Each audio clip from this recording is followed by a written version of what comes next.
পুঁটি মাছ না কাটায় স্ত্রীকে দুনিয়া থেকে বিদায়। স্বামী বাজার থেকে পুঁটি মাছ নিয়ে এসেছে, আর স্ত্রীকে কুটতে বললে স্ত্রী বলেছে পারবো না।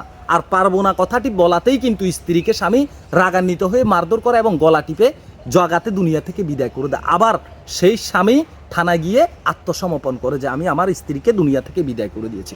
এমন নারী বাংলার প্রত্যেকটা ঘরে ঘরে আছে, যারা স্বামী বাজার থেকে ছোট মাছ নিয়ে আসলে এটা তাদের বিরক্তির কারণ হয়। তারা কুটার ভয়ে কুটতে তাদের কাছে বিরক্ত লাগবে, সেজন্য তারা স্বামীর সাথে বাজে আচরণ করে এবং বলে মাছ কুটতে পারবো না। আমি মনে করি উচিত শিক্ষা হয়েছে, এদের মতো নারীদের সাথে এমনটাই হওয়া উচিত।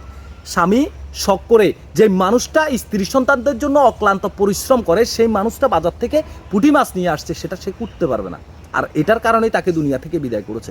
যদি সে অপরাধী, তাকে আইনের সর্বোচ্চ সাজার আওতায় নিয়ে আসা হোক। তবে নারীদের উদ্দেশ্যে বলতে চাই, এমনটা করবেন না।